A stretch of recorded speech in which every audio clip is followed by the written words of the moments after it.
What's up, Jacksonville? Here we go again with another episode of 904 Unfiltered. I'm Chip Davis, co-host Bob Morris over there, and tonight's special guest is the one and only Tony Eden, Mr. Boattronics, Mr. Love It. I told you to wear the sunglasses. You look killer, man. Tony Baloney. Tony the Baloney. Tony Montana. All you're missing is the cigar and the wind blowing in your hair. We should be able to smoke in this room. And yeah, I want to tell you real quick about our sponsors, and then we're gonna dive into this episode, which I think is gonna be a great one because I think Tony's a great guest, like the rest of them have been. Episode number 7. This episode is brought to you by Miggy Sunglasses out of Roanoke, Virginia. And tonight they got, and I don't think it's just tonight, but you can go to Miggy's.com and you can put in the code Miggy's904, get 20% off of these glasses right here. And they're working on some glass lenses right now, so. Good looking, good style. And these guys have been sponsoring and coming down and selling stuff, which we'll talk about on music festival later if we get a chance. And then we're going to talk about your epic vibes with Kenny and Jordy and those guys. They do all the. You remember your nice tent that you had this weekend out there at PBO? Mm-hmm. That's one of my sponsors. Your epic vibes. Oh, really? She does all that. Yeah, dude, Jordy. that was great. Yeah, I saw the pictures, man. It looks like she had a really good time. It was so awesome. We actually surprised her. Really? She didn't know everybody was going to be there. I haven't told my wife lies in years. I kept seeing all that. Tasha's surprise 40th. Yeah. But she doesn't look 40. You're a lucky guy. You outkicked your coverage. Thank you. So anyhow, so we're going to be talking to Tony Eden, but we really want to thank our sponsors, and we also have opportunities. Anybody that would like to possibly be a sponsor of the show, which we're not, asking something crazy, but you can put your product up here. We can do product review. We can actually, if you have somebody from the company who wants to come in and sit in, Bob and I will be glad to have you guys in here because it's something like we need to pay the guy that's producing, the guy behind the camera right there. We don't have him. We're lagging. One thing I brought Bob in for, which I knew he's already a great writer. I was thinking his computer skills, and Bob's good, but Andrew. No, I know. So people don't understand. Just to shoot a video without Andrew, it means a lot. So, but anyhow, so support the sponsors: Miggy Sunglasses, Your Epic Vibes. I'm Chip Davis. Right now, we're going to go over to Bob Morris because we're going to do our little intro where we like to do our fishing report. And Bob, you just got back from your most wonderful place of all, Punta Gorda, Florida. Yeah, that was something else. I want to first of all tell the ladies and gentlemen, this may be my most difficult moderator to date with these two guys. So if it gets offline, please don't hold it against me. But it's like raining in 2 bulls over here. I know Tony's the man, but you guys think I'm crazier than I really am. Like I'm not that crazy. I don't think you're crazy. I just think you got the gift of the gab, and that's you're kind of, when you're blessed with it, you got to use it or lose it, And Bob over here has the gift of the gab, but he's like the enforcer, so he just like bring it down. I like his voice. Yeah, he's got get in your room, kids. Let's go. Good radio voice. So Bob is kind of like if I had another Chip sitting in that chair, then we wouldn't have a show. It's like how are we gonna stay on script? So. Now we got a script. Now we have a script, and Bob, and like I said, we're going to do I'm still on injury reserve. I did a cortisone injection today into my arm. I've had really bad tendonitis, tennis elbow. That's from throwing, it's not from what you're thinking. It's from throwing my bait casting rod. And so I've been off the water since Bob and I fished the tournament together. So I kind of like, the doctor's like, you got to rest it. But Bob is still fishing actively on the Redfish Tour, and he's going to tell you about his trip this weekend down to Punta Gorda, Florida, and talk about maybe the bite. I don't really know what's going on. I know it's going to be cold as hell. Well, Punta Gorda was someplace we'd gone back on the IFA Redfish Tour back in 2001, 2002, 2003. And it was always a tough nut to crack. And nothing's changed in 20 years. It's gin clear water, heavily pressured fish. And they seem to be very visually attuned to what's going on, because it's like you can see them and you just move the rod and they're. What about pressure? The pressure is huge down there. Yeah. But they get pressured hard, and it's shallow water, so they spook easily. Yeah, well, we went for Thursday. We left early in the morning, drove down. It's about a 5-hour drive, and we pulled in and went to one spot, pre-fished, the rest of Thursday afternoon, then pre-fished all day Friday. And on 2 days, we had caught 1 15-inch red. Wow. And at the captain's meeting, I'm running to a few guys from Jacksonville, Cy and Charlie. Walt was down there. You see Walt and Chris? Walt and Chris were down there. But Cy and Charlie, I think they cashed a check. They did well. They did better than us. I think we're the second best team from Jacksonville. But we were all talking at the captain's meeting. I'm like, I don't have any good vibes that I'm going to do better than getting a 0. And it was literally that tough. And we went out and we got a fish right off the bat that was just under 27 inches. So we're like, hey, man, we might have a chance at this thing. Didn't get another redfish bite for 6 hours. Ouch. You promised and over delivered yourself. Yeah. But having that one fish, like Bob knows, if you get that one, if you just get a 26, you're right. I mean, you're ahead of it. Yeah. Well, you just got to get one more, and you think we can get one, we get two. Well, that ain't always how it happens. So, but I think we came in 24th, but it's a good start to the year because most of the guys that did well were locals, and they're not going to travel and do the circuit. So, well, you're fishing for points too, right? Fishing for points. That's what we're after. We want to try to make the top 5 this year. Angler of the year's consistency. Yeah. So, no reports from Jacksonville. And you heard it. I mean, the sheephead bite's on fire. Tony, you heard? I mean, you can interject some offshore stuff. I have absolutely 0 fishing reports to share. I'm now a slave to work. Yeah. Well, we'll talk about the build later. Bob, trout, anything, man? I mean, I went trout fishing, caught a lot of peanuts, nothing, no big fish. No, I haven't been in town. Gotcha. Maybe tomorrow or the next day I'll get out because more red fishing is coming. We got all these tournaments. We'll have Bill Pittman in here next. We got Bill Pittman coming in here, Mr. Hollywood on the Redfish Tour coming in. That'll be another moderation run. But thinking of moderation, we're going to stay on script because we know we got my man right here, but he's also got a designated driver, which I love. So me and him will probably be smoking cigars later. Bob, being the man you are, you wrote me some nice cheat sheets over here. So let's delve into it. Let's meet the guy that everybody's watching the show for. Let's talk to this guy. Yeah. I'd like to preface with I did not get a chance to go over the questions very well. So we're going to show you softball questions. Right off the hip. Dude, it's all from the heart. Yeah, stories. Remember we were talking about it, Tony? You're like, you see the vision of what I'm talking about. Like, when we started this podcast, Bob was so excited because, like, Bob and I are getting up there and we want to tell our stories before we can't tell them. And I'm offered a platform up here to bring in. I mean, we've got a list of already like 30 people that we want to bring in. So we're shooting to do a show every once a week. And I want to hear everybody's stories. I mean, I remember a lot of them, but we'll talk about how we met on the Florida Sportsman Forum before social media. And just walk with it, dude. Just tell your story. I mean, the one question I got right here is, who is Tony Eden? That's what I have right there with a question mark. So we're going to find out, people. We're going to find out what makes this guy tick. I've got better questions. I know you do. Yeah. All right. Well, take it away, Bob. Like we always like to start out with all of our guests is, how did you get into fishing first and foremost? And then I want to talk about how you got into the electronics business. Sure. Are you a Jacksonville native or? Born and raised. Very good. My stepfather, he was always into red fishing and especially sheep's head fishing. That was his big thing, was sheep's head. So from a young age, we'd go out and we'd do the sheep's head thing, scrape the barnacles, red fishing. Red fishing to us back then was soaking baits, dead sticking the old fashioned way. Oh yeah. And it was all about taking the fish home for dinner. Mm-hmm. We weren't tournament fishermen. They eat good, man. I don't mind killing a redfish here and there. I take my share. Yeah. My grandfather had a 25 Bertram that was if we made it out fishing and came back with both motors running, it was a great fishing trip. It had Chrysler gas motors in it.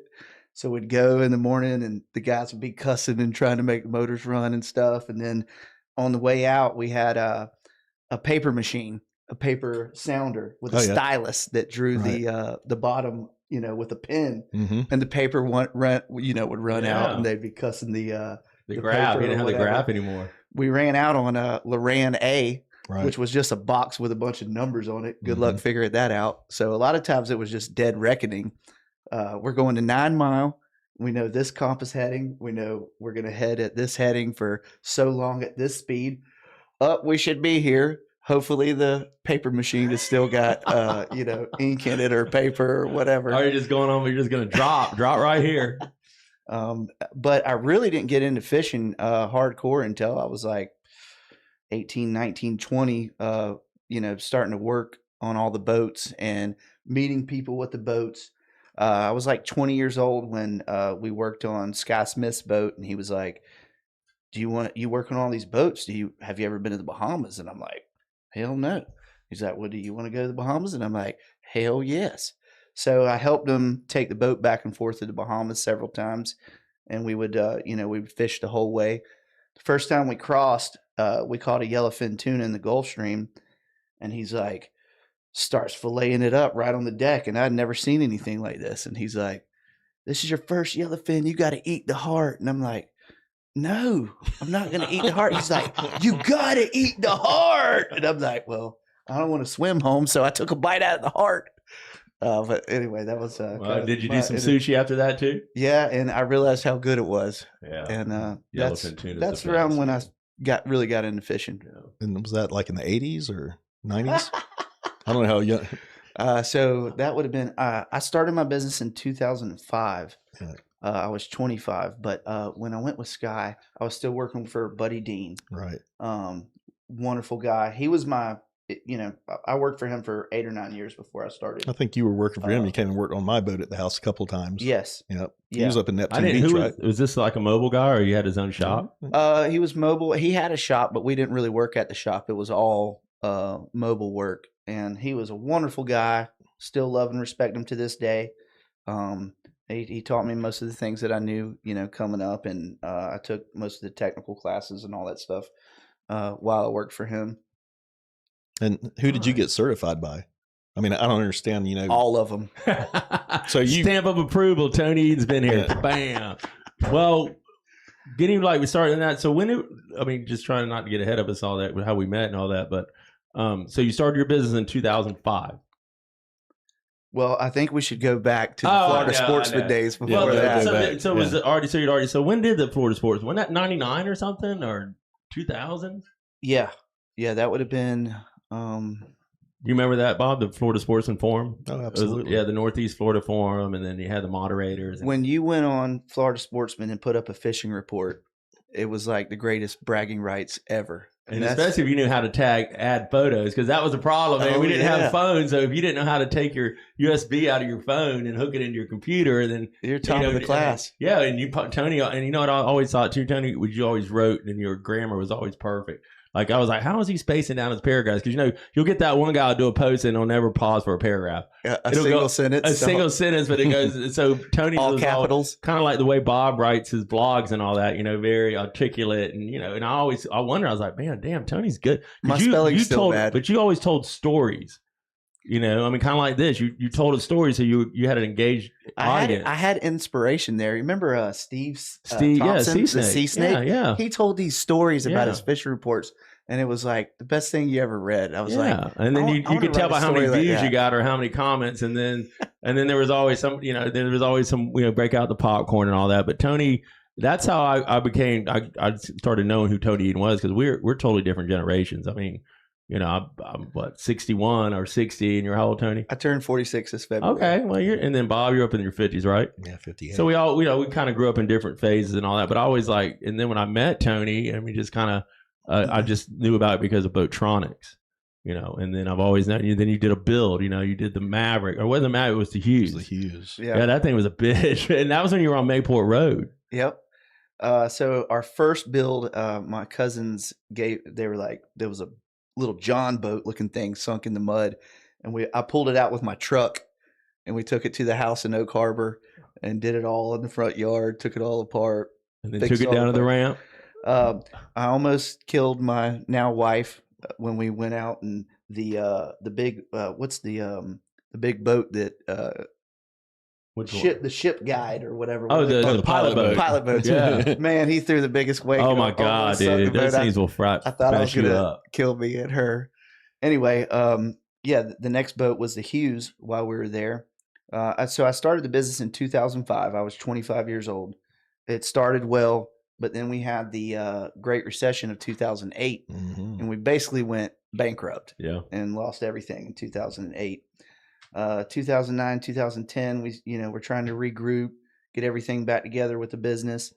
And at some point, I had a great deal on a 18-foot Hughes Redfisher, and we took that apart. And at the time, it was Buddy Barnes. He's gone now, but he was a great guy, and he helped me do all the paint and the fiberglass and all that stuff. We did all kinds of crazy stuff with the speakers and everything.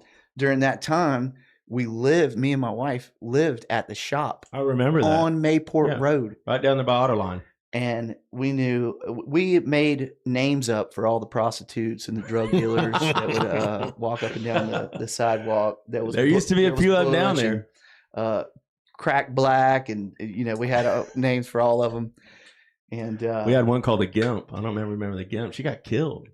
Was it the lady that was always riding on the bike? No, the one that was always walking with the Gimp. with the limp. But I mean, I don't think but I she heard got her. killed over there. I I don't mean, know. it was like, I was like, oh my God, so and so got killed. But anyway, rest in peace. I didn't mean to call her that, but we all did have nicknames for him. We caught a robber at that shop. You caught a robber at the shop. Me and Tasha were eating oysters one night, and my motion detectors went off and stuff, and raced back to the shop and went out in the backyard, and I saw there was the Hughes, and I detailed it beautifully that day.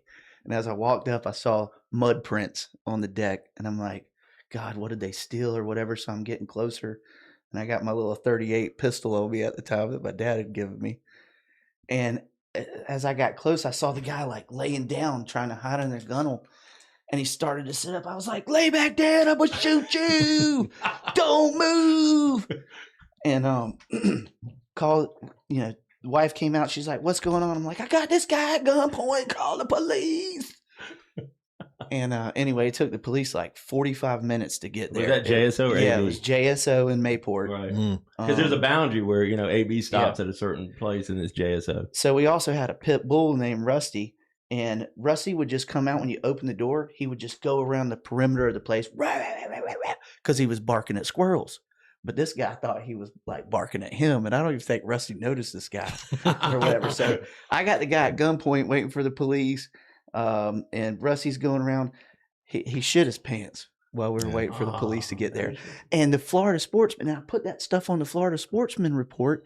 And a guy types in and he was like, I was the rider that night in the car. Really? He was a ride along. Wow. Okay. A fisherman guy that was on the floor. I can't remember his name right now. I'm sorry. So he witnessed. He was there when they wrote it up. They said they had to hang their heads out the window. Oh my gosh! All the way downtown. Ooh, well, you scared the shit out of him, man. I think it was my dog. It was Rusty. He started to reach in his pocket at one point. I was like, please don't make me shoot you. Please don't reach in your pocket. He's like, man, I got to get a cigarette. And I had my finger right on the trigger, but he pulled out a pack of cigarettes. I was like, oh my God, thank God. Smoke your cigarette. And whatever he did, he must have done something bad because apparently they extradited him to California. Yeah, well, I mean, he probably knew he'd messed up at that moment. He knew he'd fucked up, but he didn't do anything to the Hughes, though, right? No, I got him in time. Oh, good. Well, so you ended up keeping that. What'd you power that thing with a big Merc, didn't you? We put was it a 200 or something? I think it was an Yamaha. It was a Yamaha. Yeah, it was a Yamaha 150. It's probably 150. Yeah, and it had crazy hole shot. We would drag race, and it was a wonderful boat. Loved it. That was our first like real crazy build. Was that Bobby's boat? You bought it from Bobby, or I remember that boat. It was one I think it was Tom Riley's partner. I can't remember. Well, I know it was like it was the first time you put all the speakers in it. I mean, at that time, all that hadn't really exploded because I mean, we're on the timetable, and you're thinking, nobody has really taken a flats boat and just tricked it out. We painted it black and gray, and nobody did black and gray. No, I mean, the flats boats that we started out with were Action Crafts, the Hughes Lappies, and stuff, but nobody had ever done like a bad, like now you see them, they're $110,000, $120,000 flats boats. So you sold it. Yeah, sold it. Well, actually, I didn't sell it. We moved into the moorings finally after we got our things together. We could move away from the Mayport shop that we lived in. We moved to the moorings, and at the time, it was like this was the most rent that we could possibly afford. The moorings. I was like, oh my God, I have a slip. Oh, you're on the water. My condo. I'm like, I've arrived. Like this is incredible. Moving from the shop on Mayport Road to anyway, one of our neighbors, Derek, had a 24 Pathfinder, and he was like, one time we got in a conversation, he was like, man, I really like your Hughes. And I was like, well, I really like your Pathfinder. And his 24 Pathfinder was pretty busted. It needed a overhaul, it was pretty terrible shape, but we figured it was a fair trade for the Hughes that was fixed up, moving up to a bigger 24-foot Pathfinder. So we traded. No shit. I think it was pretty much even Steven. And I got the 24 Pathfinder, and that's when I did the overhaul on that one. It was blue and white at first.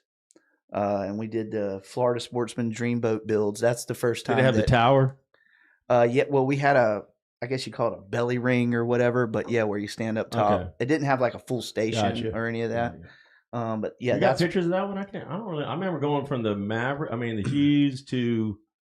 I think you went to the offshore. I mean, so I don't really. I remember it, but I mean, you've had so many boats. It's like I can't remember them the all. Pathfinder we overhauled twice because after I did the blue and white scheme or whatever, we were fishing it in all the cobia tournaments and all that, and we got in a storm one day and we broke the stringers. Oh no kidding! Like not too long after I'd overhauled it, so we had to tear the whole entire boat apart. I do remember to you get tearing to out the stringers, and then we did the whole stringer repair or whatever, and that's when we did the first like black and gray theme or whatever with the brown sea deck and all of that, and we had that boat for a while, sold that one, and then that's when we moved up to the 31 Contender.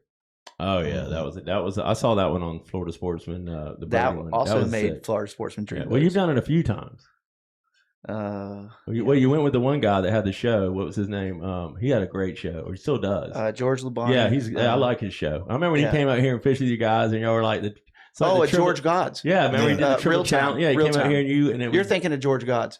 Yeah. It was real time, but I mean, he came up here and fished in a lot of your boats and put you on TV. So I mean, you've gotten your fair share of airwaves, and you're pretty much of a celebrity, dude. I was like, you got a good following. I think local celebrity. No, I don't know local, but you with your skills and all that, and the way internet and everything is like that. I mean, you've got friends. I mean, you probably don't even know a quarter or 3/4 of your people. You have your true friends, obviously, but in this world of like, we have a lot of followers, but you don't really know them, but they follow you because they love to watch your builds. Just recently, I saw like stuff that guys are doing in Australia, and I reached out to them like, hey man, I see you're doing this and that, and they're like, yeah man, we've been following Boattronics, and it's like, okay, Australia is all the way on the other side of the world. Like, how is this possible? The internet, it's crazy. It's crazy. Yeah. So anyhow, so you got rid of the Contender, right? You sold the Contender. Yeah. Next, we moved up to the Freeman. Okay, that was the first Freeman ever built. It was hole number one. Hole number one. Okay. And I'd been hounding the owner of this Freeman for Matthew Miller for years, probably a year or two. And I was like, man, if you sell this boat, I gotta have it. Give me first dibs or whatever. And it had been a charter boat its whole entire life, so it was pretty beat up. It was in really bad shape, and he put it up for sale for $165,000. So I didn't have no money like that. So right. I had to fire sell the 31 Contender, and I literally sold a Contender overnight in less than 24 hours. We sold it for $200,000, if I remember right. So that gave me the money to buy the Freeman for $165 and do the upgrades and everything on it. And we fished the Freeman for 2 or 3 years or whatever it was. And I got a picture of that one. That's a good looking boat. We sold that boat, and it went into a bidding war when we sold it. And that gave me the money to do this Insetta build that we're doing now. Yeah, that's the one we're going to be talking about. Yeah, you got to kind of educate me on the whole hydrofoil and all that. I mean, kind of try to following you with it and all that. So, but before we get to that big bill, because that's going to be a deep one, because I know Tony wants to talk about that. Mr. Moderator over there, did I jump ahead of you? Well, you just got out of order, but that's okay, because they're all on the list. Let's get back in there. I mean, because I don't want to talk about the Insetta yet. Is that cool? Sure. Yeah. Okay, so we'll stop it at the Freeman, and then we'll bounce back to where, because one story leads to the next. It's, sure. Yeah, it's easy. So, well, talking about, let's go back. One thing I've always been very impressed with you as a business owner myself is how you've captured the social media, and you've really built such a following, which to me is fascinating. But you got stuff people want to see. But I guess as we spoke earlier, it kind of took root with the forum. But how did you you didn't have anybody that did it? That's all self-made. Nobody's giving you anything, from what I can tell. No, it's all sweat equity. I've never taken out a loan for the business. Yeah. I don't owe anybody anything. Mm-hmm. I started with a backpack of tools in 2005. One of my best friends, Jesse Holzaffel, still to this day, was my first employee. He was fresh out of the Coast Guard, mm-hmm. and we were running around in his car. One of our first big jobs was for the Bacardi family in Miami on Star Island. And we went to Star Island, and you get to this bridge. Like, these are the most expensive homes in America. Yeah. On Star Island. Oh, absolutely. We get at this bridge and they come out with like dogs and like mirrors under the car. Open your trunk. We're checking everything, you know, all this stuff. So we pull up to the house and I'm like, Jesse, don't look at anything. Keep your face down to the ground. Only speak if spoken to, you know, all these things. And we pull up and it's literally like the craziest house you've ever seen.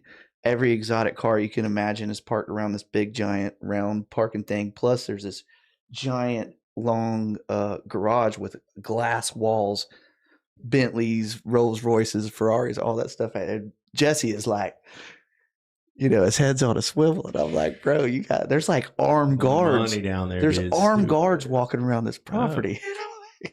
Anyway, we work on the boat. That was one of the first things we did. But I think it really started with Florida Sportsman.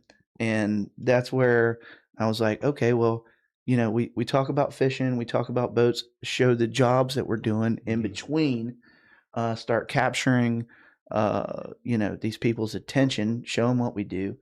And that's really where it started. There was some pivotal moments when I started my business at only 25 years old in 2005. Buck Autry, the owner of Miller Electric, was one of the first big customers that I had. And he had a 35 Everglades with triple motors. And in 2005, this was the biggest center console made. Triple motors were almost unheard of. This was insane. And I went to his office, waited in the waiting room for an hour or whatever. They buzzed me in, go back there and talk to him. He's got this big, giant office the size of a house. And, he was a wonderful guy. And I was like, you know, Mr. Buck, you've got all this success. You know, what advice do you have for a young guy? I'm like, I'll be cheaper than anybody. I'll do this. I'll do that. Blah, blah, blah. And he's like, Tony, you got to figure out how to be the best. Once you're the best, you won't have to worry about getting business anymore. And that was one of the first things that hit me. Kind of resonated with you.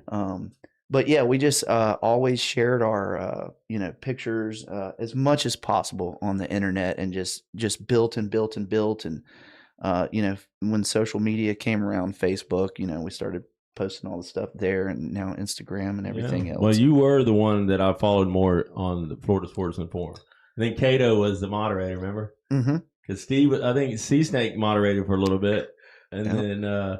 But anyhow, but you were the first one, because you just get these people that were like new to the internet world and all that. So you had your camera, so you had to find a way to get that photo into your computer, because it was like, it wasn't integrated like with now. You just got your photos. So long story short, and Tony was ahead of the game, and you knew how to put that USB card in there and upload your photos into a story. So people kind of got captivated with your stories, and that's what they were. They weren't just like, hey, we went out to the 9 Mile, got 4 kings, and here's this and all that.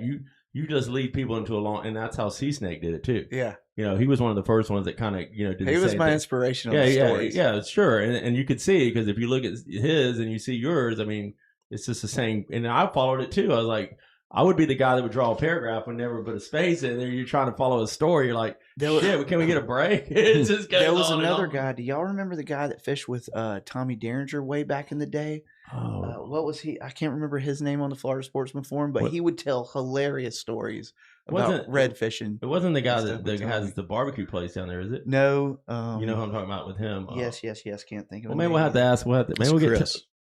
Chris. Yeah, right. he has You're right. Captain's Barbecue or something. Yeah. But we'll have to get Tommy in here one day. I bet you Tommy come in and sit down with us. Yeah. Get his view of St. Augustine boy. So you rolled it over basically, you know, because Florida Sportsman Forum kind of died. Yeah. You know, unfortunately. Is it still even around? I think it still exists. Yeah. I just don't think, you know. But, you know, with great success, you know, comes haters. Oh, yeah. Yeah. And how does that, you know, I know you got to take a little bit of that personal, but have you learned to just let it roll off of you? Because, you know, a lot of times I watch the interactions, and then in the end, you know, well, you were right about a lot of the stuff. Thick skin. Yeah. This guy takes it and he never goes off the handle. I've never seen him lose it, because you have to remember, you know, you have to always remain with your celebrity, not, you know, with your status and everything. I always tell people I got to move to the middle. you know, because I have liberal friends and so I can't really go out. I don't want to go out there and voice my opinion because it doesn't matter to me. It's all about my son, my tournaments and stuff like that. But Tony, when it comes to his business, he's going to get hit from mortars left and right, but he deflects them. I never seen you ever come back at anybody like, F you, you know, fuck, you know, you've always like killed them with your smarts. Number one, you know, they're like, you know, when we get in this incentive build and all that, you know, people are questioning, why are you building this boat? Are you getting paid and all that? And you just always answer it like the way Bob answered the one question about why aren't y'all doing more instructional and stuff? Because we're not a podcast that's going to be instructional. We're going to be a podcast that tells stories. And with Tony's builds and all that, you're not going to please everybody. There's always somebody else out there who knows how to do it better. And you've always done a great job of deflecting it and never coming back as an arrogant, pompous fuck. You know, I mean, if you want to say it, I mean, it is what it is, but you don't. But people might have that perception. As a business owner, I have to bite my tongue a lot. Sure, exactly. We all do. Even at the restaurant, I'll get people, you know, dick swings. I'm like, and I just want to, but Teresa, you know, but I know in the real world, you know, you can get canceled out. You can get this, so you have to remain.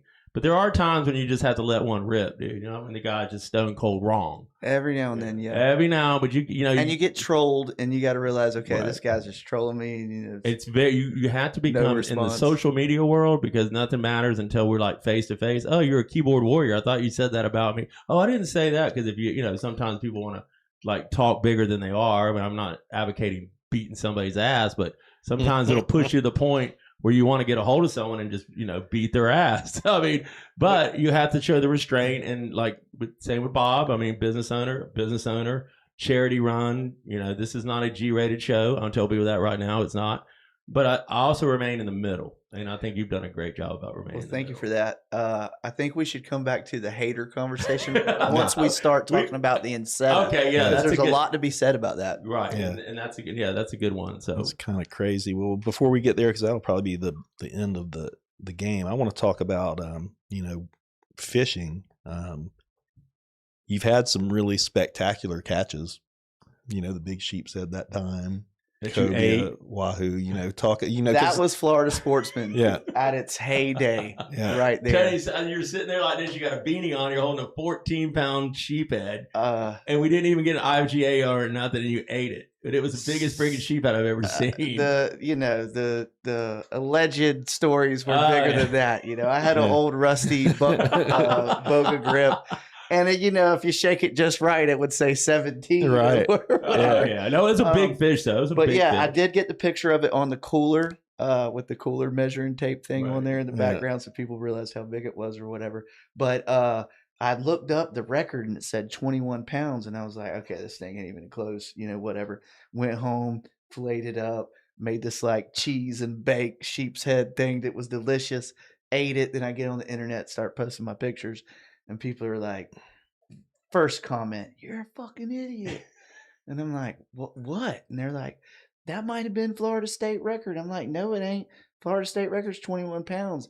And they're like, no, Florida State record's 14 pounds or whatever it was. Whatever's weighed IGA, you know, there's probably been bigger ones caught, but that could, and you knew exactly where to go get a scale, but you just weren't thinking at the time. It was a big, hell, I remember that. I mean, that sheep's head brings back a memory.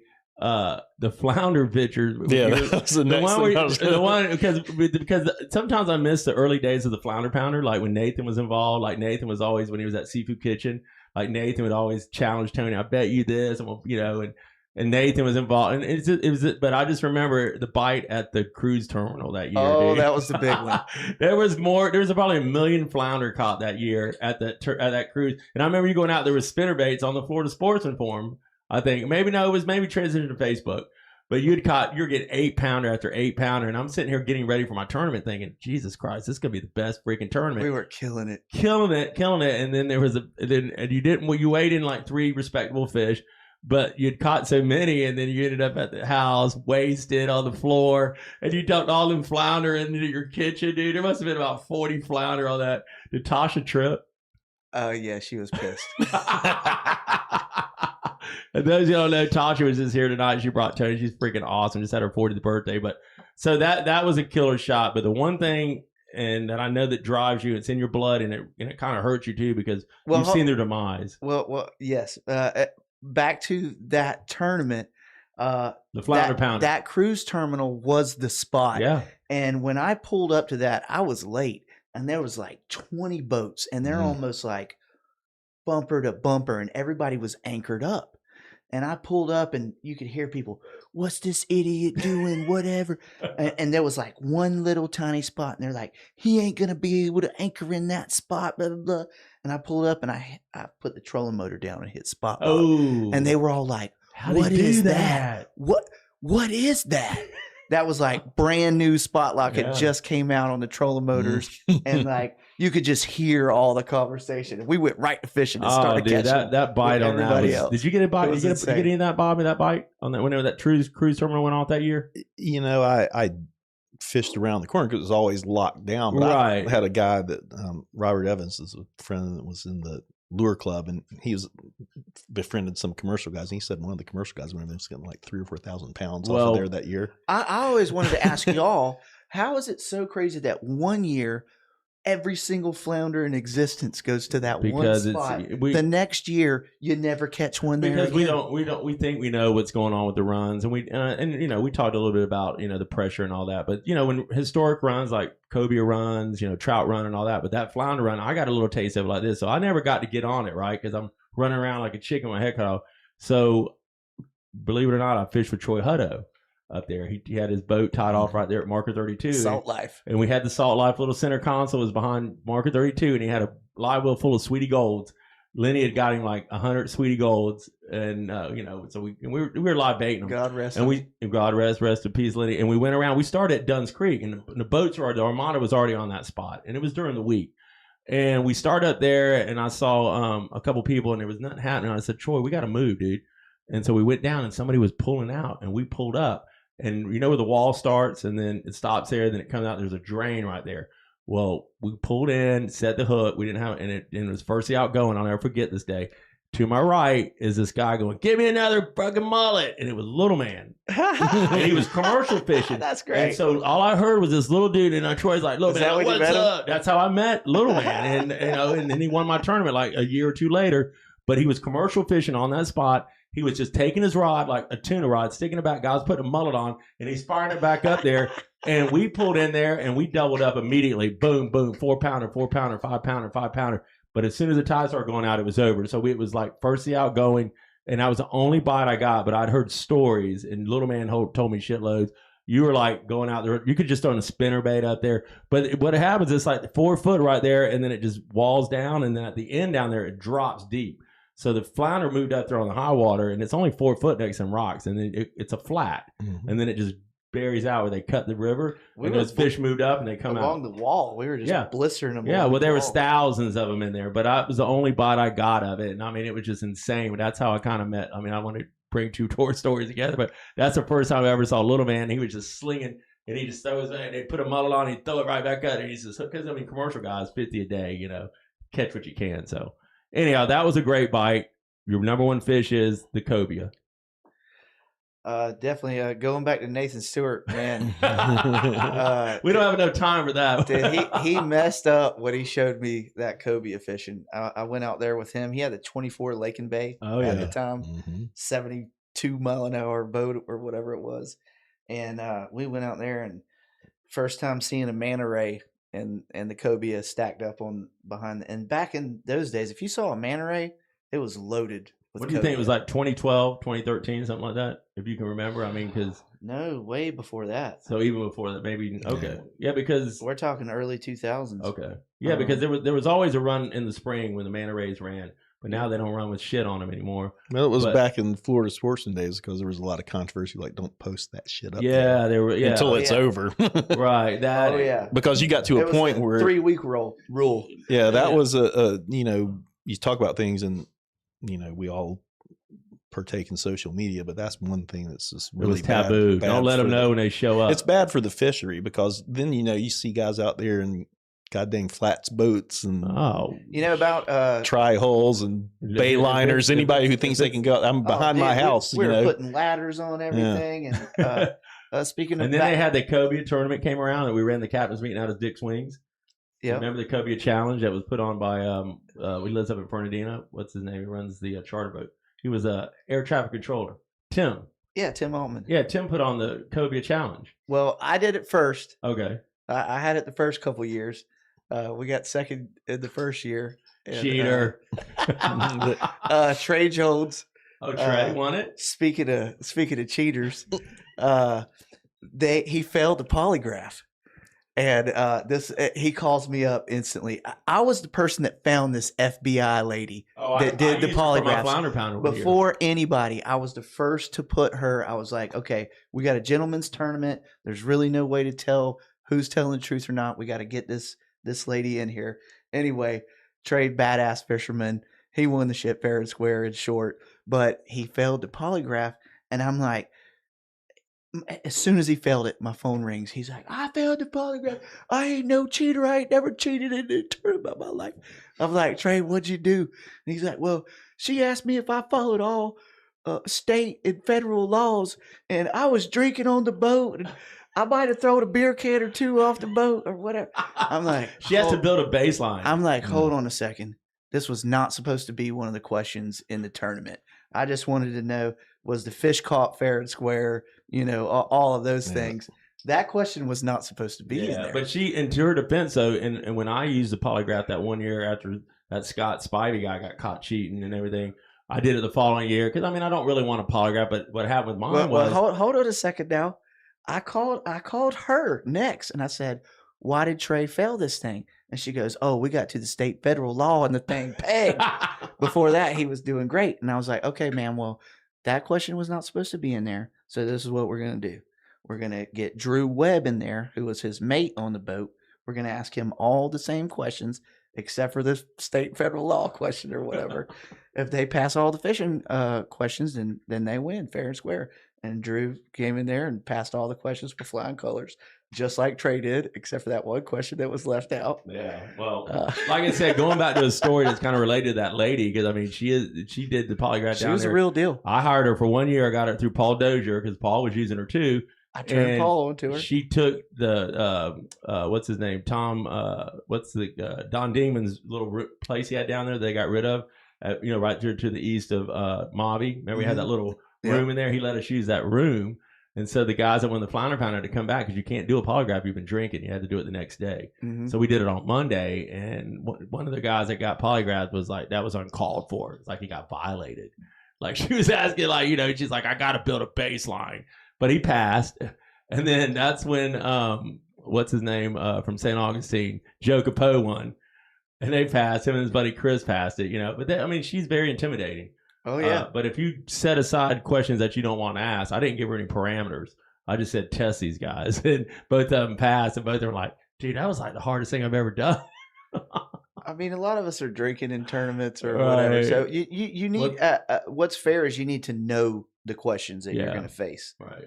It's like you said, I've never taken one, but she, if she asks a question and it pings, then, it could be it. But, no, it's no fun. They, but they do help, if you're advertising one, which, I think it should be. I got to the point where I wasn't engaged and I should have, back and forth. But if people know that there's a possibility they'll get polygraphed, then they probably won't cheat. They're going to act right. They're going to act right. They're going to stay in line and they're going to follow the rules and they're going to play by the rules and all that. So, but to your point, what will happen is they trip you up and you're like, well, did I run through that no wake zone a little early? Yes. And what it comes down to me, and I've fished a ton of tournaments, but there's You're really always bending the rules. A few things that are cheating, and then there's things where you might have broken a rule. But to me, it's like, did you catch your fish today? Right.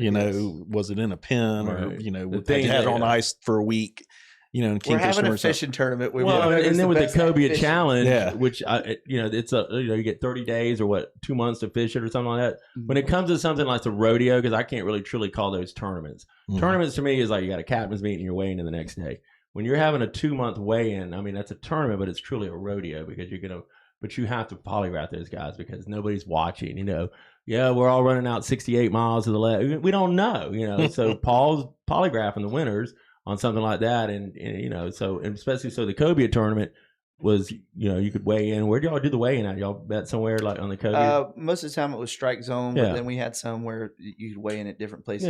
You put that kind of money up for grabs, dude. Somebody's going to be come out there thinking let's just cheat. We don't want that. So we'll kill that. Now let's get on to the the meat of the matter, let's talk about this new build, because that's something I know a lot of people are probably interested in hearing about. And I've been following it, man. I've been stoked on it. I mean, I watch it. I love the new wheel and all that. So let's, take us down that road, Tony. This is a good one. We don't get in a commercial break, huh? You need to pee? I got to pee. All right, we'll take a Well, me and Chip will spill some. Just Tony, same thing Eddie did. Is I got to go pee. Just step over that cord and then we'll continue on. That'll give us a little chance to talk about some more fishing, Bob, real quick. So, so what tournaments you got coming up, Bob? You got the redfish one coming up on the 24th. Are you fishing that one? Yeah, there's a Power Pole National Tour coming.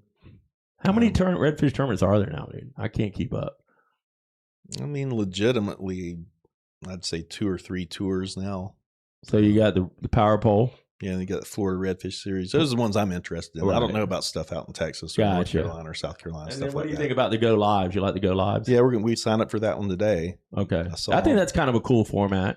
That's really, I had tried to push something similar to that to the Florida lure anglers. The thing about the Go Live is it takes a lot of, we've still got people that hate tournaments. Sure. You're bad for the fish, and anything we do fishing ain't good for the fish. Right. Yeah. So. But the Go Live is a guaranteed release, pretty much. Yeah, well, you're going to get a release, and you're going to get a release right where the fish lives. So it's very minimal impact, in my opinion.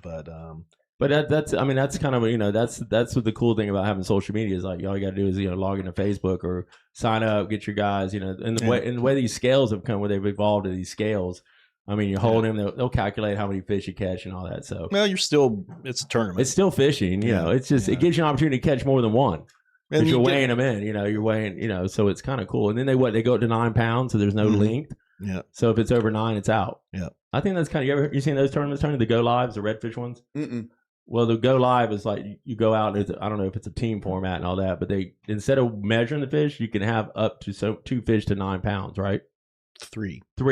So 27 pounds even would be a perfect score. And believe it or not, you think, well, that'll never fucking. But when they used to do 2 8-pounders, right, and 16 pounds hit a few times. I mean, Cincy, I think, got it one time. Bill Pittman got it one time, where you got just exactly 2 8-pounders. That's pretty. Everybody's got the same set of scales, and everybody's got the same mesh bag. So you put the fish in the bag and hang it. And then up. they zero it out. They have to have some. Whoever's your partner has to be able to film. Yeah, you film it. And so they're going, hey, this is boat 36 Tony Eden. I got another redfish. How do you zero weight when you're holding it up? Well, no, they have the. You film scales. it before you hang it. Yeah. So you got to show the scale at 0, then you show it hooking up, and now they even got it where you can tar the bag, so you just don't even have to worry about losing the fish. You put him in the bag, you tar the bag out and all that, and then boom, put the fish in there. And, so it's a really cool system, and it's guaranteed pretty much catch and release.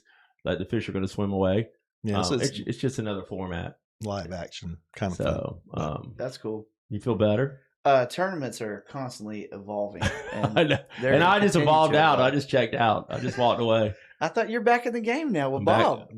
Well, you guys could run this. Well, I mean, as far as being an angler, I mean, as soon as I went with him, I broke down, man. My knee went out, my arm went out. I mean, tournament fishing, the way that these guys do in the FLA, it's like, it ain't country clubbing. Right. Okay. The only time you eat is when artificial, and you eat when you're running, and you're up at the crack of dawn. And so Bob called me after we got our first one we fished together. We got 3rd place, and I was like 2 days, 48 hours of recovery time.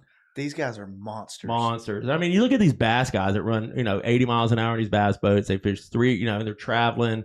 I mean, the mental aspect of that game is so strong. You get one bad day, if it's a 3-day tournament, you got to pick your shit up and go, because you're gonna, you only get 1 year on that tour, and if you don't fail out, Mama ain't gonna let you do it again. So the pressure to win is on that and all that. So, I've always said, people kind of fishing, that's not really a sport. I'm like, you is. go out there and stand up there and make 1,000 casts tomorrow, but the thing is you got to make 1,000 accurate casts, so it's all mental. Like when Bob and I kind of really did gel, we gel together really well. So I mean, Tony, you've had people on your boat. You'd like, I want to tell a tournament story. Okay, well, you make you a good one right there. And so if you don't have the right people on your boat, then it doesn't make for a good day. And especially if you're going offshore, if you got 5 guys and one guy's being the jerk, and but when it's inshore and it's just a 2-man team, Bob and I kind of mesh, because we're kind of the same cut from the same cheese. We're kind of like the same type of fish. We're the same. We think the same and all that. And we gelled really good together. But I'm on the IR for a while. I won't be back. Maybe I'll get with Bob on the next year of the FLA. But give us a tournament story. The year that we won the boat in the Cobia Championship or whatever, We were on the fish that year, really good. This was after we figured out, in the wintertime that you go offshore to be sacked on the reefs. and we're crushing them. The last day that we had a chance, it was like, okay, the tournament's almost over, guys. Or no, this was actually at the very beginning of the tournament. We were on the fish, and there was like a gale warning. It was blowing like 25 to 30 miles per hour. I had the 24-foot Pathfinder, and I was like, guys, we know where the fish are. We can go out here and win this tournament, but I don't know if we're going to make it home. Like, is that when you broke the stringers? We're going to face, it wasn't that day in particular. We're going to face the most brutal conditions that we've ever fished in or whatever. And the spot was 30 miles out in the 24-foot Pathfinder on a terrible day. We were taking waves over the bow the whole entire way out. Who's your crew? Don Heitmanek and Sean Stanley. Got it. And we're on the way out, and we get to the spot, and I put the trolling motor down, and I can't even believe that the trolling motors hold us. Waves are constantly coming over the bow, and all our stuff's floating around the deck. We're shin deep on the deck in the water, and we fished for like, it had to be 3 or 4 hours. We were fishing till noon before we even got a bite. The guys are like, yo, what are we doing out here? We're going to kill ourselves. The fish ain't here. And I'm like, the fish are here. They're going to bite. And then finally Don hangs into a big one. And he's like, oh, and he's fighting this thing for like 15, 20 minutes. And it's just staying down. He's like, this ain't no cobia. This is a shark. Cut the line. I'm like, we ain't cutting a line on tournament day. We are not cutting a line until we see this fish. Don's like, cut the line. I'm like, no, Don, we're fighting. Don finally gets it up to the top, and it's a huge cobia, 44-pound cobia. Gaff him, net him. Right. Net him. Smart. I think you were like the first one I knew netting them, too. You know about netting. Don't stick a hole in them. Got him in the boat. High fives all around. Oh, my God. The fish are here. They're biting. I think it was Sean that gets one next after that. We ended up getting 3 40-class pound fish. I think the aggregate was 122 pounds, if I remember right. Nice. And as soon as we got those 3 fish in the boat, we knew we had them. We took the ass beating all the way home for I think it took us like 2.5, 3 hours to get home, getting the shit kicked out of us. Got home and we won. You won it. And you weighed in and you won the boat. What boat did you win that year? It was a 18 or 20-foot cast and blast. Okay. All aluminum. Brett Cannon probably donated that. Flats, but I think he did. We need to have Brett in here too. He's on the list. Yeah. I'd love to get Brett in here, man. He's such an outdoorsman, guy. man. He's always sponsoring. We just known him when he was working as a charter captain on Charter Row. Remember Charter Row between Beach and Atlantic? Mm-hmm. You can see him all posted up. he's a wonderful guy. He's a great guy, man. Just recently, right before I sold the Freeman, I was whipping it out of the I can't remember where we drove it back from, but it was like a 2-day trip. Oh, I think we were coming back from Keaton Beach. Anyway, I was delirious, and I hit a boat. And the guy's like, what are you doing? This and that. And I'm like, he's like, I work for Atlantic Coast Marine. Long story short, I was like, they told me, they was like, I'm demoing this boat right now, showing the owners, and you just hit like the leading post or whatever with your Freeman or whatever, and I could see the paint. Were you bringing it up to the Beach Boulevard or anything, or you just shit? Yeah, I was getting it out of the water. Oh, gotcha. And or I was putting it in the water. We were coming back from our trip. I was putting it in the water so we could take it back to our slip. Anyway, I called Brett up, and I'm like, Brett, dude, I just hit one of your boats, and the salesman's here with the family that's by the boat. They're pissed. And Brett's like, man, it's cool, man. We'll have that thing fixed tomorrow or whatever. Brett, man. Brett. He's helped you a lot, Bob, too. Yeah. I mean, Atlantic Coast Marine, I definitely want to get Brett in here, man. Yeah. He's been in the boating and fishing as long as all of us have. I mean, I remember he was on the tour. He was a player. He was a player. He fished a lot of tournaments with it. We'll get Brett Cannon on here. We got a really cool list of people. But so you won the cobia tournament. You dabbled in the offshore with the trolling for the cobia. I mean, for the wahoo and all that. You getting into that? You can do the live bait. Seems like the way to go is live bait now. Definitely. We haven't gotten to the live bait just yet, but this year, within Set a Build, we've got a crazy live well and tuna tube set up. I saw that the sea chest thing and all that, everything you posted today. It's insane. Like the most insane live well system that might have ever been put in a 35-foot boat. That's what I like about Tony, because he's seen it all, man. So when you've seen everything and you're doing your own build from scratch, we do it big. Yeah, but you also have this creative mind, and like you said, there's no directions to what you want to do. You can go outside of the lines and build your own. Yeah. Most boats, if you buy a production boat, it's going to be built the same as the other one, and you're all going to get the same shit. Nothing's different unless you're doing your own wiring and building the plumbing and all that. So you're doing it all. So let's just go. You want to move into it now, Bob? You ready? You got anything else? No. Let me check the list here. Let me look here. Hang on. I got something at the end, but yeah, that would be the ending. So we're moving on to what is now, the Tony Eden. This is your biggest build to date. It's a fresh build. It's not a rehab. So they popped it. I mean, they built it. You've been up there. Brand new. I've been there. Where's the plan at? Number one, tell us the boat name and where the plan is. I guess you call it either Cumberland Island or St. Mary's, Georgia. It's 1 hour from my shop, like exactly. Straight up It's 95. an hour and 15 from our place at the beach. If you don't have any wrecks. Yeah, exactly. As long as the traffic's good. They gave me keys to the place. I've been locking it up at night when I leave, like working like extreme hours. I haven't had a day off since New Year's. Tell the people that listen what boat we're talking, because we all know Bob and I. So tell us what it is. So it's a 35 Insetta Boat Works. And what's crazy about this boat is, first of all, it's a catamaran. So it's 2 holes, big hollow thing in between the 2 holes. We call them sponsons. To me, ever since, years ago when I first rode a cat boat, a Freeman, I was like, cats are the future, dude. I mean, these things can eat any seas. They destroy monohulls. Like monohull has no comparison to a cat in heavy seas, especially when it's a head sea or a quartering sea or something like that. The only conditions that a monohull can ever beat a cat is in a following sea, and that's if they're comparable class size boats or whatever. Anyway, I became enamored with cat boats. Had the Freeman, loved it, got nothing but love and respect for Freeman, world-class boats. I got turned on to this boat because of the hydrofoil. Am I skipping ahead? No, keep going. No, you're fine. No, I was just kind of bending my neck. I'm locked in, bro. You keep it. You got it, Tony. So we got 2 holes, and this particular boat, it has a hydrofoil between the 2 holes, and everybody's like, they picture, oh, we'll do the hydrofoil, detract out of the bottom of the hull. Or no, it's permanently fixed between the 2 sponsons, and it's above the bottom of the hull. So in other words, you can beach this boat, and the hydrofoil is not even going to touch the dirt.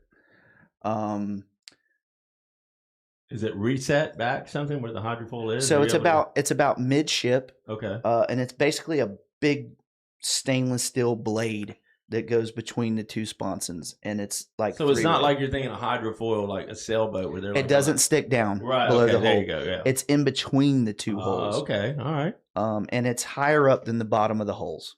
Gotcha. So like I said, so it lays inside it, kind of like. I'm a sandbar guy.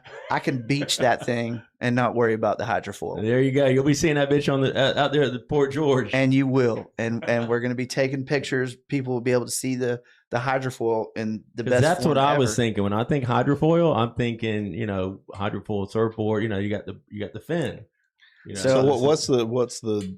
I'm not an offshore guy. What's the gist? What's this gonna do? So at 25 miles per hour, or 26, 27, between 25, 27 miles per hour, the hydrofoil lifts 40% of the running surface of the boat out of the water. How does it do that? By hydrodynamics? Yes. Okay. So the water hits the blade, creates lift, lifts the boat up. Okay. So you've got cats. It's already a great running surface. Any cat, they're great boats. But this thing changes the game entirely in the fact that, like I said, at between 25, 27 miles per hour, it lifts the whole boat out of the water, or 40% more of the running surface out of the water. So you're running along in the waves, and you're feeling the vibrations of the waves and all the noise.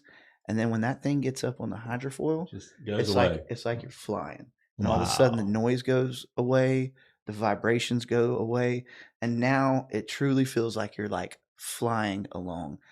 And because you've lifted so much of that resistance of the boat out of the water.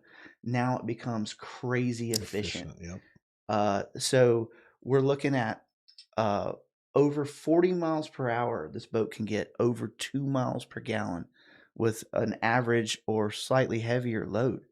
And when I say load, this boat holds 517 gallons. Wow. So if you got 300 gallons in the tank, you can expect around a 2 mile per gallon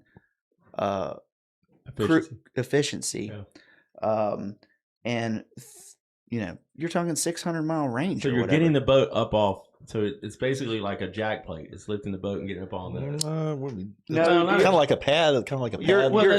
Like the Ranger pads and all that. So you're getting it up on. Yeah, it's a pad. A lot like a pad. Yeah. You're getting most of the running surface of the boat out of the water, which creates less drag and less resistance. Better gas mileage because you got less drag. So what about speed? Is it?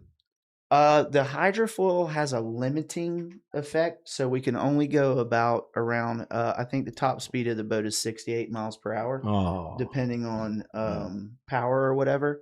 With our setup, we're going to be around 63, 65. You run the Hondas on there? Yeah, we're doing the new 350 Hondas, which are totally badass. Just two engines or four? Two. Okay. Only wow. Two. Ooh. So don't the big Freemans run four? Yes. A lot of them. Yeah. Yeah. 35 and up. Yeah. Yeah. I'd rather have two efficient ones versus four, then you got four problems. Yeah, I'm not rich. The cool thing is if you lose one, they're always like, well, you can always get in because you got four. Now you got three. But this is the other crazy thing. This boat can plane on one motor. Okay. Plane. We're talking 30 miles an hour on plane with one motor. So so we understand that. I got the concept, Bob, because I was thinking, like I said, it was like a foil this way, so it goes up inside. So it's gonna just picture a blade straight across between the two sponsons. Gotcha. And where did they get that technology from? Is it from sailing or? Yes, it actually comes from the World Cup racing sailboats. The owner was big into World Cup sailboat hydrofoil. Yeah, they've all gone to hydrofoils now. Racing. And they would go to Hawaii, and he actually recruited some of the people from Hawaii into this game, and people from Steve from New England, and there's people from all over. That actually helped build the actual first one. So is there anybody else that's doing this? Any other boat company? There are some other ones. They haven't been as successful, but I think. I have no doubt that you're going to see the big name brands trying foil soon. Gotcha. And I already know that they are. Well, when it comes, when you say, okay, so I'm just a regular guy. Right. I work for a living every day. When we can take our fishing trip down from $2,000 to $1,000, we can cut our fishing trip in half. And I got 5 guys. Yeah. And now we're paying $150 to $200 a piece for a fishing day. Yeah. We can do a lot more fishing. Well, like you said, running 68s, all that's fine. But if I can cruise to a spot and pay half the fuel cost, then I'm comfortable because I'm sure it rides like a dream. Yeah. You're going to have everything. So, and what you think about too is that not everybody's tournament fisherman. No. So Tony's going to get in that game though. He's got his game. This is going to be a wonderful tournament boat. The biggest reason, when you think economy, you got to also think range. Right. So this boat could potentially have 700, 800, 900 mile range. Wow. 1,000-mile range on a perfect day. You can go from here to Bermuda. Yeah. You go to the other side, huh? Chasing tuna. You can go to the other side for like 3-4 days. Wow. I'll have to get out there with you. I don't know if I'm going 3 or 4 days, but I wouldn't mind. I mean, me and Bob talk about it. I mean, I did a lot of offshore fishing all through the 90s and all that, but I was running my buddy had a 32 Stratus, so it was twin ocean, 200 ocean run. Yeah, we go out there, but the blue water's fun, man, but it's a haul. And it's an all-day thing. You better have an understanding wife and understanding girlfriend and all that because it's sun up to sundown. The last time I went offshore, I went with Bing Rochelle, and he's got a 42 Invincible. He keeps over there at Beach Marine, and we left. We went with Dustin and those boys, they're commercial guys that were running Ben's boat, and we left it. We met at the dock at 4. That means I was up at 3. We got loaded up, went out. It was a beautiful day. I mean, it was it's a cat, 42 cat. Ran great, 4 motors and all that. But there was 8 people on the boat, and you don't even realize there's 8 people on the boat because it was with catamaran hulls. I mean, you can go up and down. I never felt like we were on top, but we crushed the bottom fishing. It's 7:00 at night, dude. These guys are still fishing. I'm looking at Ben like, are we going home? You know, I mean, I've been going, and so we ended up turning for the hill. We got back to the dock at 9. We had a freaking monster offshore bottom day and all that. I got home because I looked at Ben. I was like, I'm not cleaning the boat. I'm the oldest guy here. Which he's like, Chip, you want any fish? I was like, no. I'll go to the restaurant and buy something, but I'm going home. And I came home, went to bed, dude, and I went to bed at like 11:30. So that's an all day trip. Man, offshore fishing it will. We were talking about the haters earlier, right? So once you put anything on the internet, it never goes away. It's there forever. Right. And I'm not going to say stuff that I'm going to have to eat later. Right. You know? Oh, yeah, because they're already beating you up about the mileage. So, you're doing that on a perfectly calm day, Tony. What about 3 to 4? So, you know, these numbers, they're unprecedented. Right. Like this boat, the 35-foot, it's actually 37 feet long, weighs over 15,000 pounds. They built this thing like a tank. When I put these numbers out, everybody's like, you're a liar. Yeah. Oh, I read them. That's not real. There's like 400 comments. There's no way that a boat that's 37 foot long, 15,000 pounds, whatever, can get 2 miles per gallon at 40 miles an hour. But it's true. And you will see. Well, you'll prove them, Tony. I mean, you've always, but that's what drives you to. You will see the videos. Change the naysayers, you know. You will see the proof. When you look at describe that console you just freaking put together this weekend, dude. I was like, how do you know what is what? I mean, now you got the night goggle vision, because I don't fish at night anymore because I don't see and I'm always scared. But the way you guys run this night vision on these boats, man, it's like, you seen it, Bob? No. Oh, they got this night vision, dude. So you're looking at your graph and it's daylight. Yeah, it's badass. So I wouldn't be scared to run from Black Des Moines to the mouth of the river the way these guys are running with straight night vision and offshore, man. I mean, our favorite cameras are the Black Oak, and they've got the new, you know, HD color vision cameras, and it looks like you're looking at Bob. A picture in the middle of the day. And you take your cell phone, you know, if you video it, you can look at the screen and it's like, oh, this is daylight. You turn your phone this way and it's complete black. It'll blow your mind, Bob. It's like it's next game. So obviously everything that Tony's doing, Simrad. I'm sure you're still Simrad, right? Simrad. Look, me and Bob have said, can we get somebody to tell us how to use our equipment? Like, I got to go 12 out there, and I don't know how to even. Can I just want to learn how to do one other thing? That, you know, because we're not educated. But when I see guys like you tearing into these Simrads and go, yeah, I'm going to put this on here and we're going to do this. And I mean, the offshore game is definitely a different thing, but you've always been on top of it. One of the greatest things about doing these builds every year is, you know, we get to showcase the latest and greatest, but also I get to learn and actually have user experience with all the latest and greatest gizmos, fish finders, and I think radars. A lot of these companies are probably coming to you, man. I mean, dude, they want to see it. You know, hey, Tony, here's.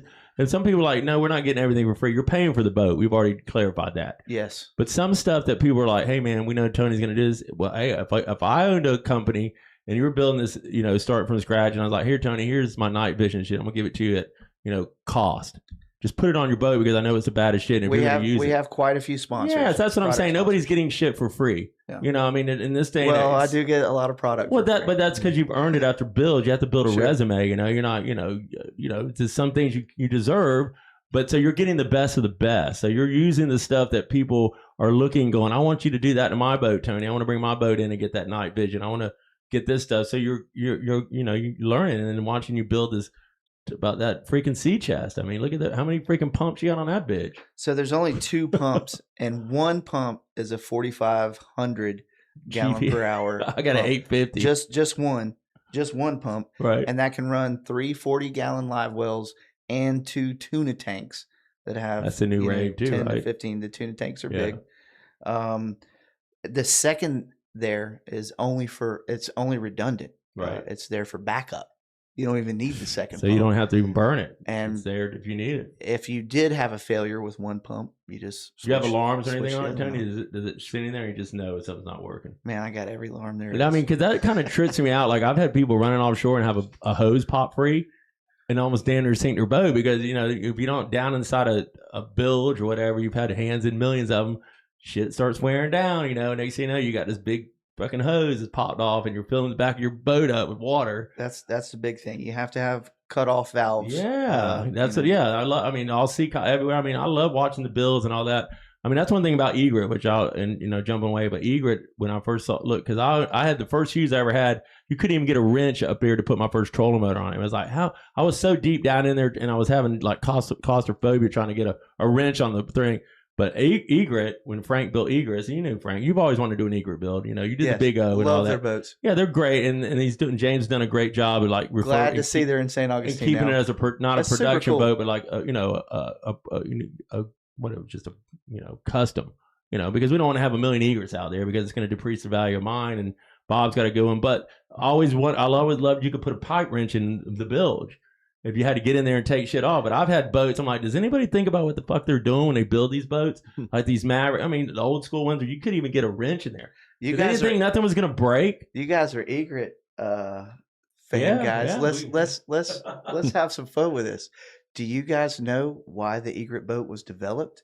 And do you know the most significant thing about the original egret? No. The story I heard is that the developer wanted to fish snook down in Fort Pierce or Stewart, wherever they were, going across the bar into the slough, and to get back out of the bar, a lot of times they had to push through the waves. So that's why the whole self-bailing thing was very prevalent. That's exactly right. Yeah.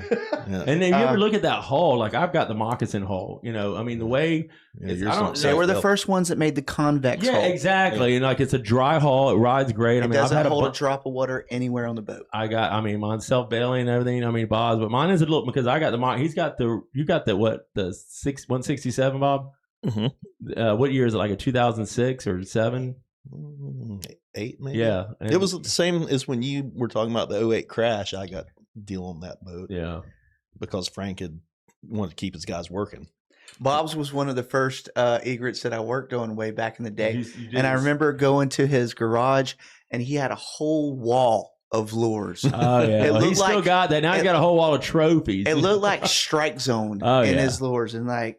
I'd never seen that before. I was like, oh my God. Well, the thing back in the good old days, the tournaments, you would go get a bag full of soft plastics, and I just kept them. But back to the build now, to me, it's fascinating when you go to the factory and all that. So basically, from what I've understood from looking at your post, they kind of poured the hull, popped it out, but you're doing all the rigging, topside work, everything. All the electrical, electronics, all the fun stuff, basically that I do at Boattronics. And you still in the boat still in Georgia? Do you ever bring the hull down here to your shop? We're gonna get it at the end of next week. Okay, so you're having to drive back and forth. So when I see you posting, you're already up there. Mm-hmm. I got you. And yeah, I'm gonna have to work harder this next few weeks than I've ever worked in my entire adult life to make the Miami Boat Show. When is that? We're leaving February 11th, which is like 3 weeks from now. Dude, you got to haul ass. And the boat's in like 5 different pieces right now. Yeah. Well, if you don't get it, don't be discouraged because I want you to make sure you're there March 21st for my music festival. Because can you imagine how many deep they're going to be that day, Tony? Yeah. That's going to be a good one, man. I mean, Robert and them got a booth. They're setting up a booth. I'm jumping off, but I am doing that music festival March 21st. Oh, you're talking about Naughty Raps? Yeah, Naughty Raps. They're sponsoring the tournament. They're going to have a booth out there because I'm going to have it all set up like a festival, and I got bands. But I'm knowing that your bill's going to be done because they're going to be 10 deep that day. It's going to be because the festival will be at PBO, so obviously it'll be spring. Paul. He's got it going on down there, doesn't he? He has changed the game on the water. He's excited. He has brought that thing back to life. Big shout out to Paul Rohan, owner, operator, freaking PBO, Palm Valley Outdoors. Paul is amazing. And having the events there is incredible. He hosted Tasha's 40th birthday. It looked great. Under all those tents. I mean, look, he's using the landscape that he has, which I love.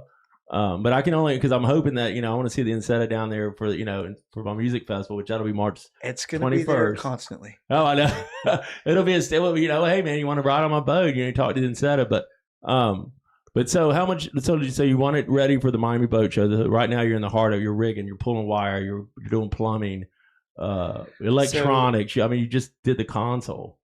So that was only a dry fit. What's crazy is if you look at my console now, none of that stuff is still there. Took it all back out. That was just a dry fit. Oh, now you got to go. Oh, you just wanted to see it. I got to do all the meat of everything. So if it's open in the front, I can get to everything much easier from both. That makes sense. Do all the wiring to make stuff. It look all Boattronics rigging. We're mating So Friday morning, I take the console back to Insetta from my shop back to Insetta, and they're bonding the T-top structure metal framework and everything for the hard top to the console.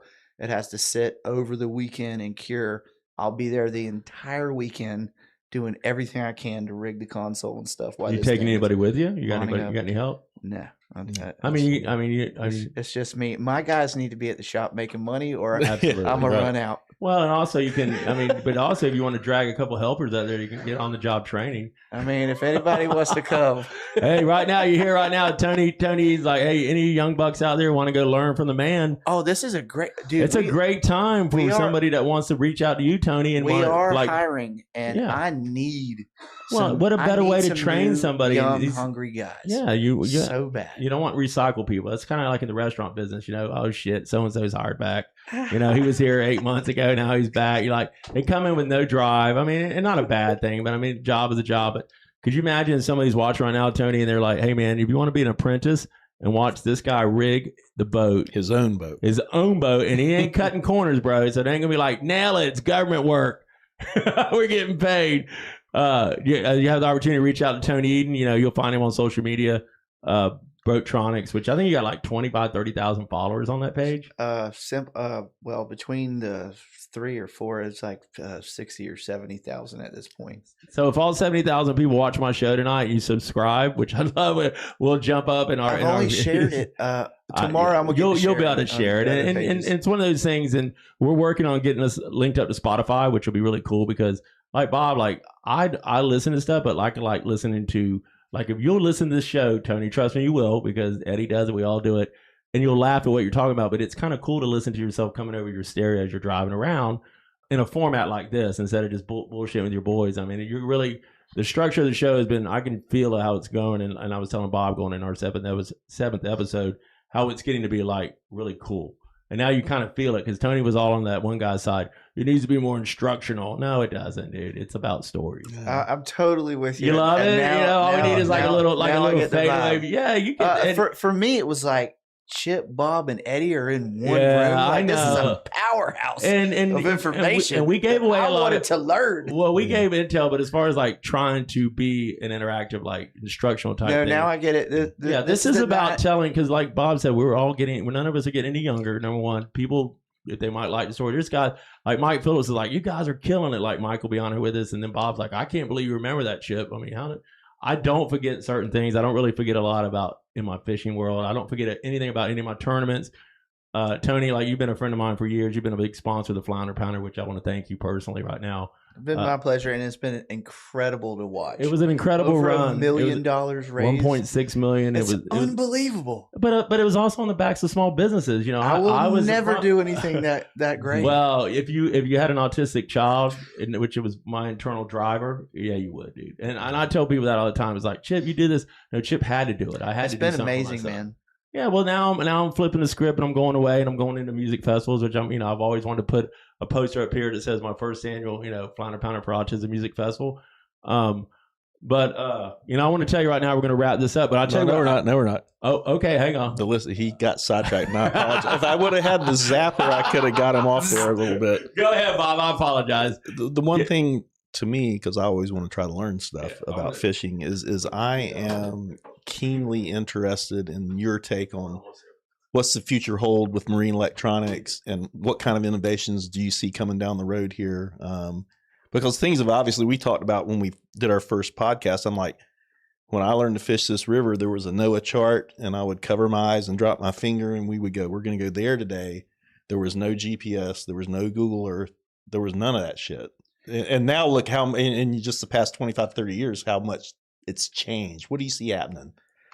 Because you're in the middle of hotspot charts. Do you remember hotspot charts? Yeah, those were the best. Yeah. We would get the hotspot charts and we would be like, I'm going to that spot. Yeah. The hotspot chart actually, I'm going to go back and then I'm going to go forward. Okay. Me and my friend Brian pull that in a little bit. Were invited on this trip to the Bahamas when we were like 20, and we caught every fish there was, and it was amazing with the guy we were helping out with his boat. And when he got back, he's like, I'm buying a boat. And he bought a 19-foot Pioneer. Mm-hmm. And we had no idea what we're doing, but we want to go out there and we want to catch a wahoo. and we opened up the hotspots chart and we looked off of St. Augustine, 40 miles out. There was Wahoo Rock. Mm-hmm. And we went out there to Wahoo Rock and we deployed the wire line with the purple and black swimming Yozuri. And sure enough, boom, the thing goes off. It goes crazy. We end up with like a 70+ pound Wahoo. Wow. It was like the best day Yeah. of our lives or whatever. Those were back in the simple days, the good days. Yeah. Now we're using side scan, down scan, 3,000 watt transducers that you can hear over your conversation when you're on the boat. Spot lock offshore. The bottom guys hate that. Like, they don't know how to anchor. They never learned how to anchor. That's behind us now. Okay, everyone, well, even the biggest boats. That was the thing in the beginning. Even the biggest boats are using spot lock. Everything's going to go electronic. The next big thing, as bad as I hate to say it, is AI. Mm-hmm. And there's new AI stuff moving into our fish finding technology or whatever. Also, before I go into that, the bathymetric seismic charts that they're doing offshore. We had Seymour and then strike lines, and it's going to branch out. And the sad fact is that no bottom spot offshore is sacred anymore. Mm-hmm. Everybody knows everybody. Everyone shares with everyone. So there's nothing. The fish don't have a chance. They're done. They're going to close everything now, Tony. I mean, it's unfortunately that's the way we're headed. Is fish are. What do you think about this? And this is me coming from an inshore guy looking at what's going on. Of course, the Wahoo tournaments have been exploded. Same thing has happened inshore. Yeah. Well, the inshore has been beat up for years. I mean, but we don't have also 800 miles to the ledge and all that, so our waters are confined and get beat up. What concerns me, and I worry about all the Wahoo being caught. You see. I don't think we have pelagics because there would be the pelagic. So, yeah, exactly. Okay. So the misunderstanding about cobia is back in our day, we all thought that there was this big migration of cobia that would go up the coast, and if you go down, you would get them first, and they were beating up the population. That we found out with genetic tagging and all that stuff over the years that wasn't the case. The 90% of the cobia that we catch is our own hatchery offshore that's moving from offshore of our own local waters inshore, depending on the temperature and the bait availability, water clarity, all of those things. So we finally found out that during the winter, these fish would stack up on the wrecks in certain places offshore, and then people were hammering them. Right. I've seen the pictures. 10, 15 cobia keeper head a day. Should be the time of the year right now, right? I mean, they should be there. Yeah, but now they're not there because we've whacked them. Yeah. We've wasted them over the years. Pressure. That's how it's happened on inshore, man. Our fisheries beat up, man. But Wahoo are different. Yeah. Wahoo actually are a Gulf Stream pelagic species that moves up and down, up the Gulf Stream or whatever. So I don't think that we can put too much pressure on. Well, there's no such thing as too much pressure. I think it's crazy. And like I said, I'm not an offshore guy, but I respect it. I know I've fished it, done it. One of the things to me, we don't have resident Wahoo. We don't have resident Wahoo, but I'm talking about tactics to catch them. I'm going to go back to tactics. I don't really high speed trolling to me. You're not going to get me off the couch to go. Because I don't really know how much fun I'm going to have straddling the gunnel and reeling in a fish when you're still doing 18 knots. I want to take that 30. I want to take that smaller reel. We don't reel in fish at high speed. Well, okay. So you back off the throttle. Okay. Well, that's why I'm just saying. I'm not down. I think it's an amazing way to snatch them, and you get them. And the boys have been smacking. Live baiting is obviously way more exciting. It's a little more and coming from and you got a bigger chance at the fat girls. But I just feel like the fish have evolved. I just feel like they've run up and down because before you don't think so. Okay. Well, that's what's good about debating. So I think like that. I'm like I said on the outside looking. I feel like the guys that started winning the tournament were moving away from the high speed troll and moving to the live bait because I just feel like those fish, because they were the pelagic, so they're not residential. They're not going by an oyster bed snatching that redfish that's been sitting there for a month or whatever.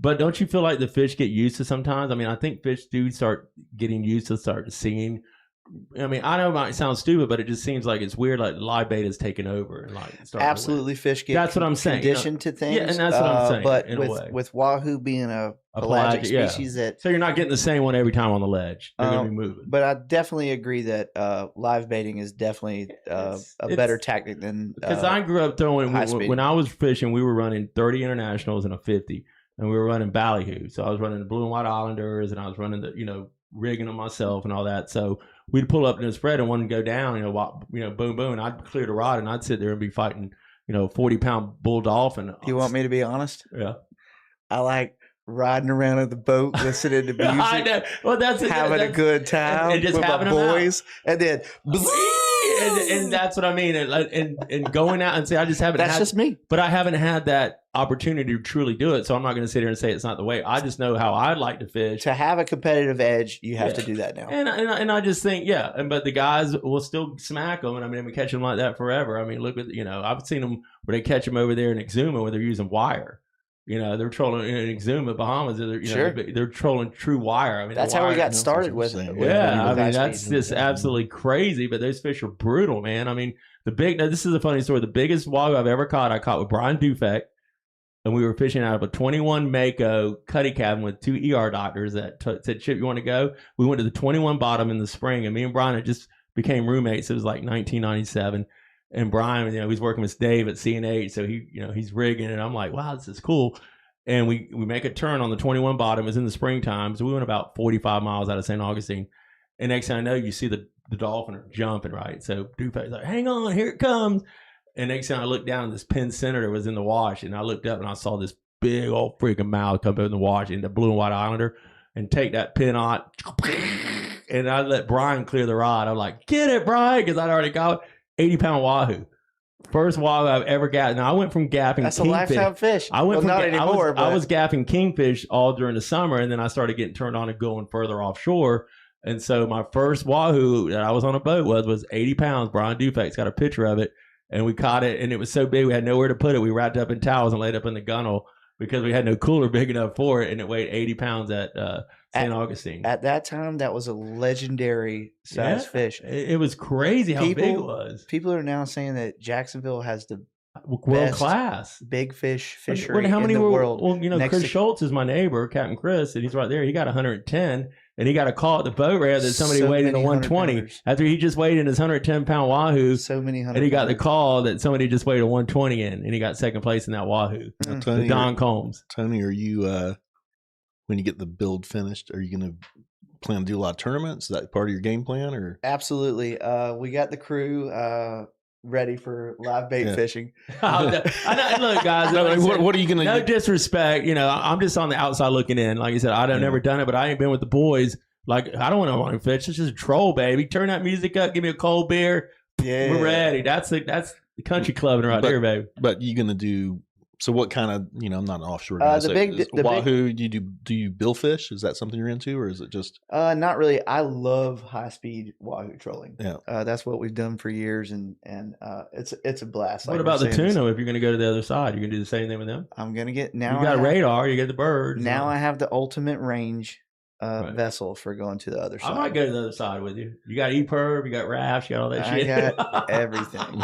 I mean, when we were running out there, we got Starlink. You can be live the whole time if you want. I would say it's how stupid we were when I didn't even know. When we were running out there, my buddy's 32 Stratus, I don't even know if he had an EPIRB. We're sitting out there 78 miles off the beach with twin ocean runners, 200s that probably never had service. The salt, because I'd try to clean them, but the salt's so thick.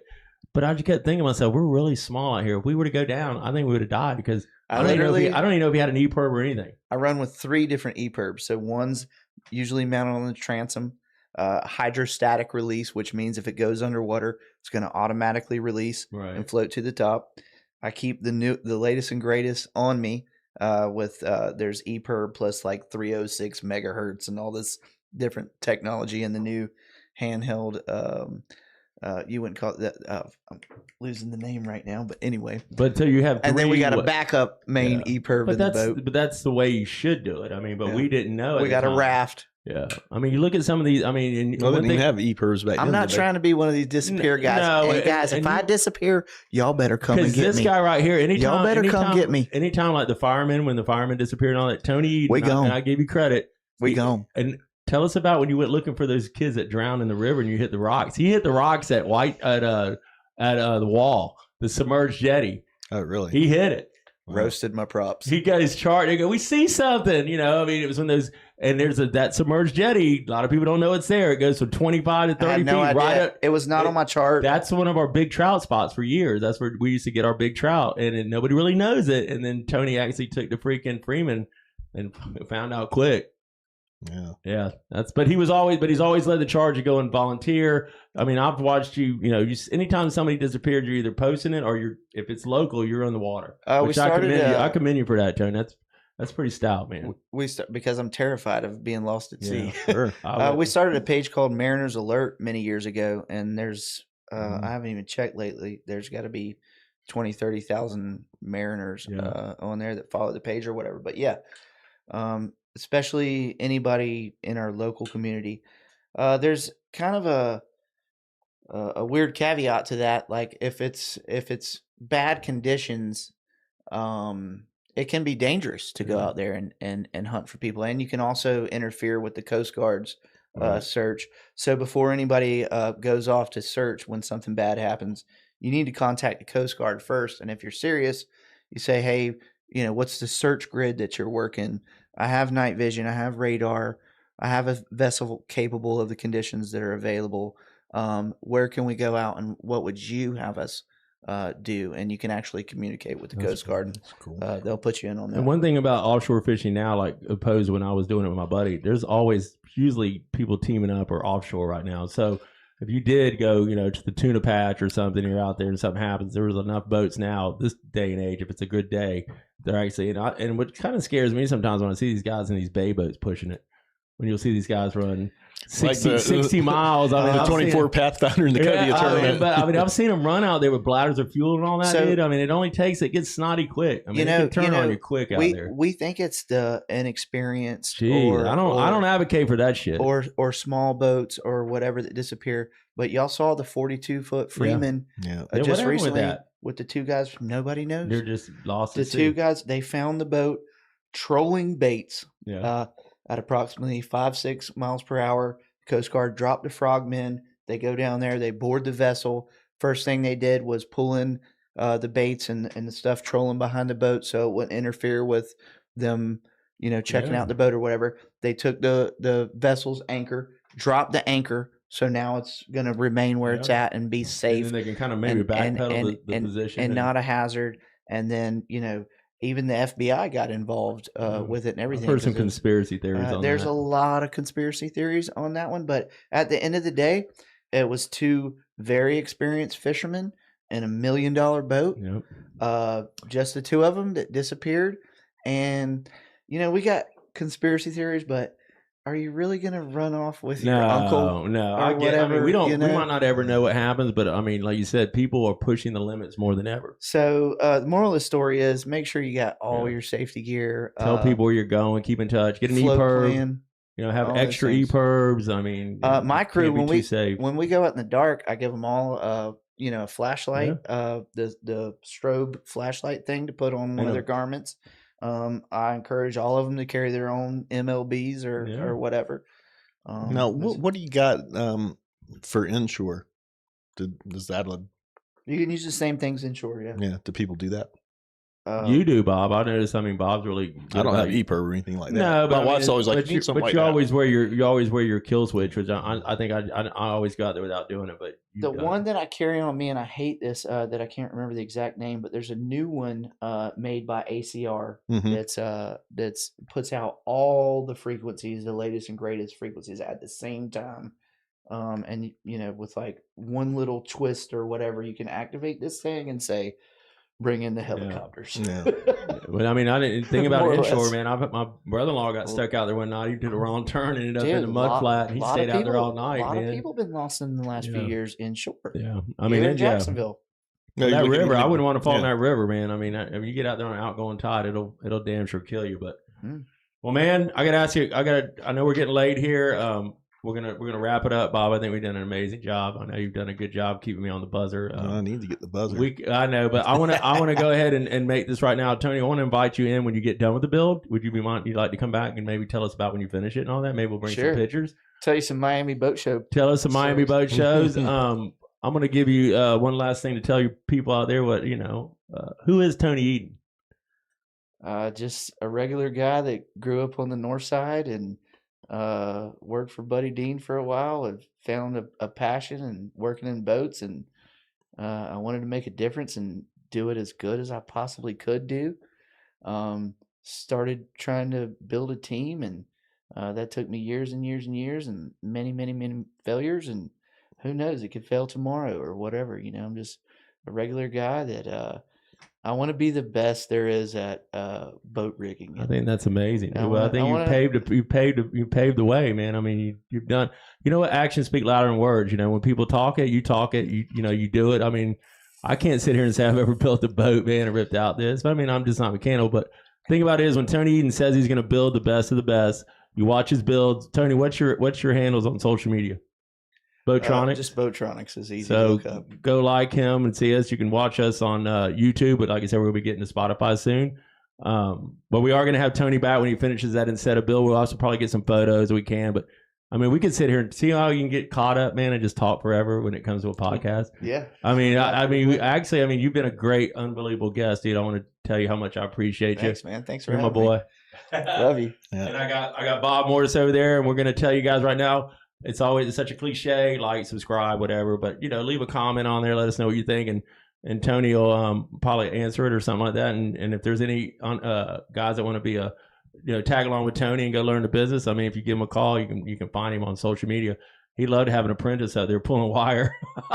I mean, get on it. We need all the help. You can learn from the best. But so we'll be here next week. We got our next guest next week will be Bill Pittman.